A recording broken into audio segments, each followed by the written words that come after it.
Welcome everyone to the Newburyport Literary Festival. We are so excited to be able to bring you these events online. I really want to thank A Mighty Blaze for partnering with us and live streaming some of our events on their Facebook page today. And I'm going to keep my remarks brief here and my intro brief just to give Marjan as much time as possible with you. But I do want to just cover a few housekeeping issues. So we have the Zoom chat enabled, but I do ask that you submit any questions for the author through the Q&A, which is a button that's at the bottom of your Zoom screen. And that way I'll be able to help moderate those questions for her at the end of this event. Please also note that in the chat session, I've put in a note about our 2 independent bookstores that are promoting the festival. And we really hope that you support these indies while we're all in quarantine. So with that, I would like to introduce you to Marjan Kamali.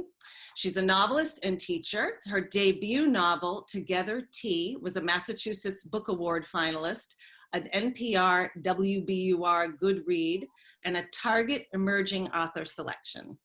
Today, Marjan is here to talk about her recent release, The Stationery Shop, which was selected as one of Newsweek's best summer books. So Marjan, welcome. Thank you. Thank you so much for having me. Hello, everybody. It's such a pleasure to be here. You know, we were all looking forward to being in Newburyport for this festival, but considering the situation, this is the next best thing. And I am coming to you live from my home office where I literally wrote The Stationery Shop. So this is the first time I've actually done any kind of talk from the place where I actually wrote the book, unless you count the few library talks I've done where, you know, I've been in libraries in my area. I have also written lots of revisions in libraries, but the first draft all happens here. So I would love to talk to you today about a little bit about the story behind the story of The Stationery Shop. And then I'm going to share some very personal things about my writing process, since we're like in the heart of the place where it happens. And then we'll take questions. So, oh my gosh, the way I came about to write this book is a story I love to share, because it's kind of one of those things that happen in life where you don't believe one tiny incident can spur such a cascade of events. So basically, a few years ago, I was doing a lot of events for my first book, Together Tea.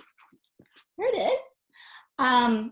This is actually my copy that's completely worn out, filled with Post-it notes and little things in the margins, because this is the copy I read from when I'm at events. And for Together Tea, I was doing a lot of book club visits. And at one of these book club visits, a woman came up to me after we were done, and she asked if I would go to the place where she works. She said she worked at an assisted living center, and she wanted me to speak to the residents there. And I said, sure. So a few weeks later, I went down to Duxbury, Massachusetts, to the Duxbury Senior Center, and I read from Together Tea. And as I was reading, this elderly man in a wheelchair kept saying things. And I wasn't sure if he was, you know, heckling me or cheering me on, but he kept saying all these things. And then they had organized this lovely Persian lunch, because there's a lot of food in both of my books. And we just had this amazing meal. And as we were eating, he came up to me and he said, hey, you know, I've done so many things. I've visited the Prince of Spain. I've traveled with Charles de Gaulle. And he kept listing these outlandish things that he'd done. And everybody else was sort of just trying to enjoy their lunch. And he just kept going on and on. He's like, oh, I met this queen and blah, blah, blah. And finally, I just asked him his name. And then later, when I went home for Thanksgiving and my father asked me how the book events were going, I mentioned this one event because that man had an Iranian name. And my dad sometimes thinks he knows every Iranian American. So I mentioned his name, and my dad said, oh, he was one of our most decorated dignitaries. He met the Prince of Spain. He traveled with Charles de Gaulle. All those things that that gentleman had said were true. And I remember just sitting there stunned in my parents' living room thinking, wow, what does it mean to be an elderly person in a care facility with this past that nobody really believes, or maybe they believe it, but they just don't care to know.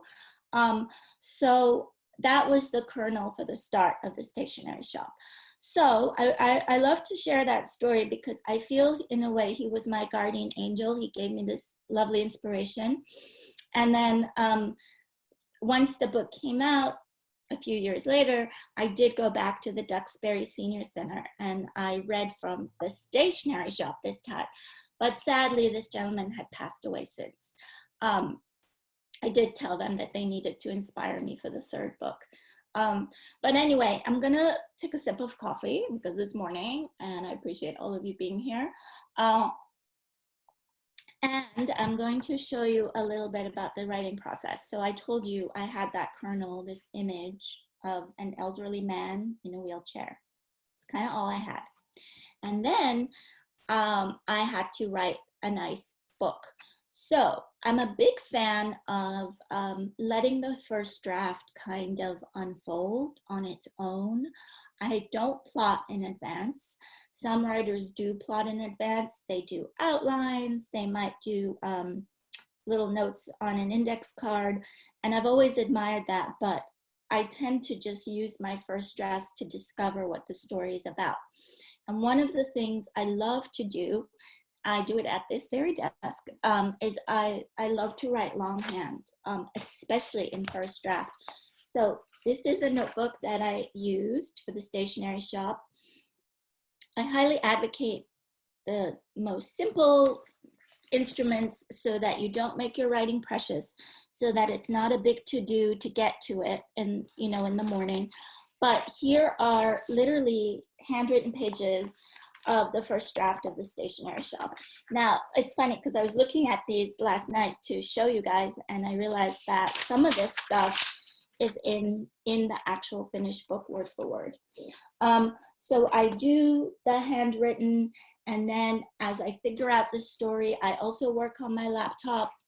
Now, the stationery shop, and here it is, by the way, is considered historical fiction because the two characters who fall in love, Roya and Bahman, they meet when they're 17 in 1953 in Tehran, and they are sort of swept up in this whirlwind romance, that kind of intense love that usually happens only when you're young, or maybe when you're older. And they're set to get married, but the country is very politically divided and it erupts in a coup d'etat. The coup d'etat of 1953, which changed Iran, you could argue forever, and has continued ripple effects throughout the region and I would argue the world. So I needed to research this topic. I had always heard about 1953 and the coup, but I didn't know much about it. So I did a lot of reading of nonfiction sources. There's a lot now that you can access, which you couldn't before because so much has become declassified. And so I read as much as I could from those kinds of sources. But I was also in a position of privilege because I could access elderly relatives who did live through the coup. So I bugged just about everyone I knew who had lived through it.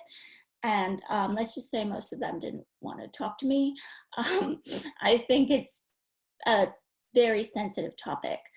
But a few did, and they opened up remarkably, and they helped me so much. And one person who helped me, I would argue the most, was my father. He shared with me not just memories of the coup, but memories of the texture of that time period in a country that's changed so much since.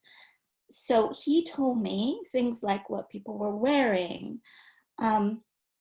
what the young people were eating in the cafes, specifically which pastries were popular, the coffee that they were having at that time, the music they were listening to at little house parties. He told me which movies were playing at which cinemas in the city. And it was really remarkable. I took so many notes. So I want to show you that along with my little spiral notebook where I like literally write the story by hand as I go along, I also, whenever I have a book going for each novel, I've only done 2, but I like to say for each novel, but I have a spiral notebook that's separate. This is just notes and research. This is not the actual content of the book. So in here, this is my stationery shop 3 subject notebook. In here we have research notes, interview notes from people I interviewed, like my dad, other elders in the family, and even I'm going to show you little things that make a huge difference. For example, on this page, I don't know if you can see it because it's in pencil, but my father drew a map of a certain section in the city, a certain part of Tehran, where we imagined the stationery shop to be located. So he drew this, and I was very amused, and I kept saying to him, you know, I think it's so great that you know all the street names, but for my book, no one really cares about the street names. But I put them in because I wanted to be accurate. And then when the manuscript was sold and it went to Simon & Schuster and they were copy editing, my copy editor not only fact-checked every political fact and every other fact that, you know, I allude to in the book, but she also wrote me notes like, oh, you said Hafez Street. It was actually Hafez Avenue. So people really do care about those kinds of details. So this is that lovely little notebook. And as I went along, obviously discovering what the first draft was, I had, I suppose, the pleasure of the whole reason we do this thing, this sort of escape into an art, which is in this room, in this house, I got to lose myself. I got to sort of pour myself into this project that took me away from the current time and place. I wrote the stationery shop when the 2015-2016 election cycle was happening. And I really wanted to sort of remove myself from that news cycle and go somewhere else. So I did this book, and little did I know how many things would sort of echo throughout history. The political divisions, that sense of if you're part of that camp, you can't be part of this family unit. You know, there were so many similarities, so it was actually fascinating to discover all that. But then once you're done with first draft, you go through many other drafts and you revise and you sort of bring it all together, recognizing the patterns that you would love to sort of explore in the book, the themes. And I'll skip ahead because I know we don't have too much time. I'm not going to go through the entire process, but I will let you know that once the book is in production, these wonderful little things happen. For example, the cover art. So here we have the cover art of the stationery shop, and this was originally sent to me, you know, just like this, as kind of like a piece of paper.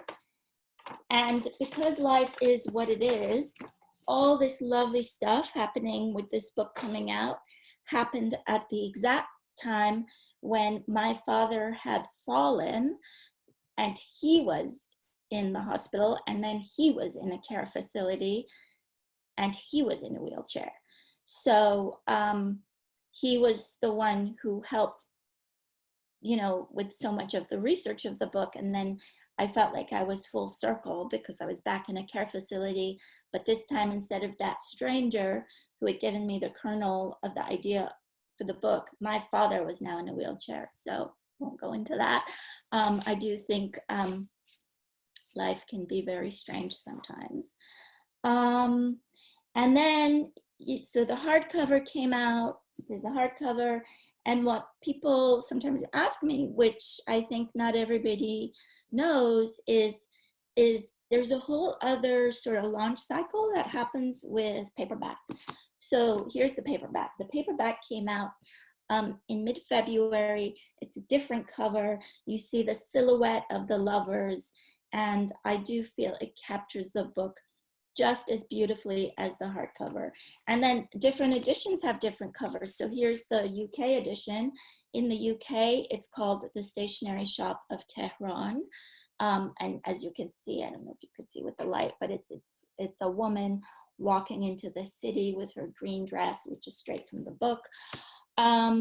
So that's a little bit about the background situation. And the stationery shop, people often ask me, is it real? Well, my dad did tell me about a stationery shop that existed in that part of the city when he was growing up, where the owner passed love notes in between the pages of books to help readers, not readers, see, I'm always thinking about readers, to help teenagers get across their little love notes and crushes, because that they couldn't text, they couldn't call necessarily. So that part is true. And when Roya and Bahman meet and the coup happens, they get separated, and Roya never sees Bahman again until 60 years later in Massachusetts, in the Duxton Senior Center, which is, again, my way of kind of bringing that part back in. And that's my clever disguise for the Duxbury Senior Center. So they're apart for 60 years, and then they reunite. And Roya gets to ask him the questions that have been haunting her for all those years. And something I really wanted to sort of cover with this book was what happens when there's someone in your past with whom you've had a very strong connection, whether that person is a romantic interest or a good friend or a relative, but they are a person with whom you've had this very, very strong connection. Maybe you spoke with them every day, and then something happens to sort of tear that apart. And people, I do believe, walk around for decades of their lives with a bit of a haunting. What happened? Why did that happen? There's a lack of closure and some unfinished business. And by writing The Stationery Shop, I got to give my characters that which so many lack in their real lives, which is this sense of closure, which is the answering of some of the questions, not all of them. You never can do that. And which is a sense of healing. So even though it's a story of deep loss, I do believe, for me at least, it's a story of hope, because Roya, the main character, discovers the loves that she has in her life in their very many different fashions, not just romantic love. The love of a sibling, the love of parents, the love of a child, the love of your next love. So that's just a little thing. And then before we move on to questions, I just want to show you one thing. So as we go, these are my bookshelves. I do organize my books in chronological order. I know that's weird, but in the order in which I read them. And then here is my whiteboard. Okay, I don't know if you can see it with the light, but this is where I sort of scribble thoughts as I go along. And I diagram some of the story. So from where I was sitting at the desk, I have a perfect view of that whiteboard, and so I can mull questions over and stare at my diagrams up there as I sit here at my desk. Usually I'm sitting here alone. I don't have all of you to keep me company, but this is such a treat to have you. So now I'll open it up to questions. Great, thank you, Marjan. So we do have some questions here. So Kathy asked if you could please talk about the structure of the stationery shop. Great question. The structure is something I've thought about for a very long time, and I did struggle with it, because anytime you have more than one timeline in a novel, you have to make decisions about when you introduce which event. So I could have done the timeline chronologically and had the structure follow them, start when they're 17, go through their lives, and just be chronological up until 2013. Or I could have done what I ended up doing, which was very intentional. I deliberately structured it so that we open in 2013 when Roya and Bahman are 77, and we know right off the bat that they were not together for 60 years. It was very important to structure it that way, because I think the reader needs to know from the very beginning, this is a story of lost love. The rest of the structure came about, honestly, through a lot of hard trial and error.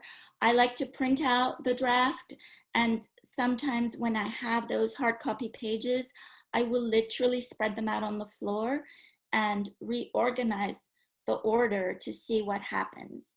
And my main goal is to tell a story such that the reader is constantly interested in the development of the characters and in what happens. And by switching things around, playing with the structure, you can do that. So you also have a question from someone that perhaps you know. So it says, this is Nancy Lee and Paul Morrison. Do you know that? Hey, Nancy. Paul. Yeah.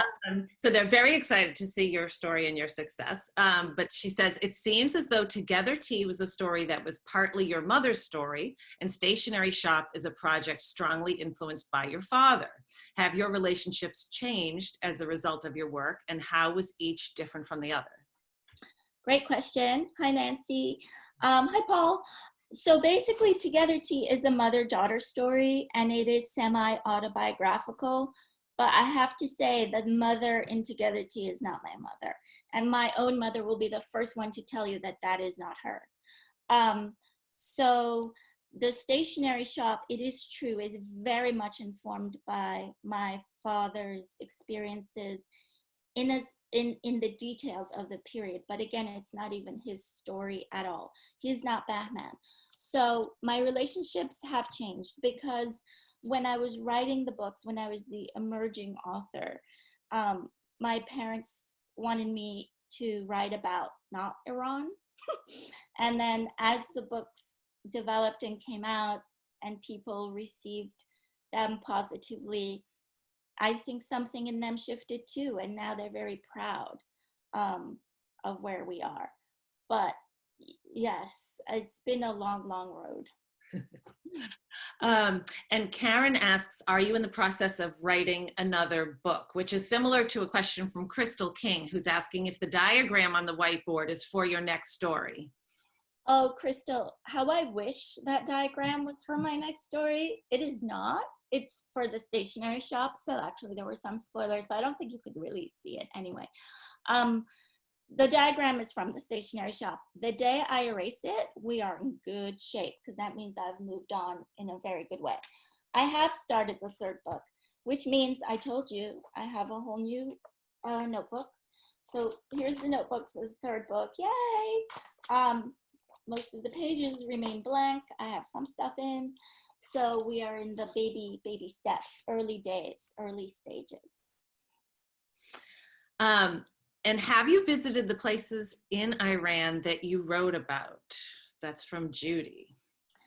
Yes, so before Together Tea came out, Together Tea spends a lot more time sort of traversing the actual country. So I did visit. I visited Tehran, and I visited Shiraz, and I visited Esfahan, which are these sort of iconic cities. And I took a lot of notes, and I observed a lot. I really wanted to capture the sights and the sounds and the smells. After that book came out, since then, I have not been back. So, but yes, I have in the past visited. So I have the same question, but it's coming from Jenna. Why do you organize your books chronologically? Oh, Jenna, this is so embarrassing. Um, okay, because I want to know when I read what. I do keep a list. I know people are like, you could just like do a spreadsheet. Oh, I do a spreadsheet too. But I don't know. It's like the books you read shape who you are, at least for me. So I have one shelf that is literally the books I started to read as a child, the ones I've kept growing up and then into high school. And then we go into college years and then we go into the young adulthood years. I like keeping them chronologically because I feel in a way like my reading diet reflects where I was in my life at the time. So it's a way of looking at my growth, myself, I guess. Yeah. So how did you choose the names of Roya's children? Ooh. So most of you know that any name in a novel has been vetted and thought about quite intentionally. So Roya in Persian means dream, and I definitely wanted that to be her name as the main character. And then she has a daughter, Marigold, and a son, Kyle, because she marries a Walter. So I wanted to have the names of her children reflect her new life in the US. And I don't know, I feel like Kyle is Kyle. I can't even imagine him with a different name now. It just kind of fit. Now we do have a request that I don't think we can cover here, but it's something you might want to think about for like your website or on Facebook, because Kim would like to know how to make some of the recipes that Roya, especially chicken with plums. So yes, I don't think we can get into that right now, Kim, but Marjan, maybe I can guide you to the right places. I will be honest with you. I would say out of every 4 or 5 emails, messages that I receive about this book, every 4th or 5th is a recipe request. There's a lot of food in the stationery shop. So there are links to some of the books featured in the stationery shop on my Facebook author page, my public Facebook page. If you go on that, you'll see links to some of the dishes. On Instagram, I often post the dishes because I'm making them all the time. But a great food blog is Bottom of the Pot. Another one is Turmeric and Saffron. Another one is My Persian Kitchen. They're amazing food blogs with pictures and step-by-step instructions. great. So we probably only have time for, all right, I'll sneak in 2 more. Ashley asks, can you tell us more about the story of Mr. Fakhri and Badri? Were they always part of your original plan? That is such a great question. Those 2 characters took one of those turns where the author is surprised. When I first started Mrs. Aslan, she was this archetype of like, quote unquote, the mean mother-in-law. But as she developed and as her backstory bubbled up in these notebooks, she ended up being so powerful. And I was exploring mental illness and trauma and the way those things shape our behavior later. Let's just say I did not expect Mrs. Aslan and Mr. Fakhri to have the bond they had. And I certainly didn't expect the twists. I don't want to give spoilers. It was one of those beautiful things that happens when you hold yourself up in a room and just stick with it. So Deb comments that you have an impressive amount of books, and do you have a favorite? Oh, a favorite book? Yes. Oh my gosh, wow. I am friends with so many authors. I will not answer that question. And truthfully, I don't have a favorite book. I love so many books, so it's hard to have one favorite, but I do have a lot of books. And guys, this is after I purged in my quarantine frenzy of tidying up and everything. This is after I purged, but you can never have enough books ever. I totally agree. All right, we are about out of time. I will just mention that Kathy thinks that the artwork behind you is beautiful. So if you know the name of the artist, we could say. It's my husband. Wonderful. It is beautiful. Thank you. It's supposed to be me, so yeah, it's abstract. All right, well, unfortunately, that's all we have time for this morning. This was the first event of the morning. So Marjan, thank you so much. You made it so easy for me. Oh, thank you. This was such a joy. So everyone, hopefully, I'm sure if you're on here, you've looked at our schedule, but we've got a lot of events going on today. So I hope you'll all be back for more. And we have more events on Sunday, May 3rd. So check out our website and register for more and support the independent bookstores. So stay safe and well, everyone. Thank you very much, Marjan. Thank you, everybody. It was so nice to share this morning with you. Thank you.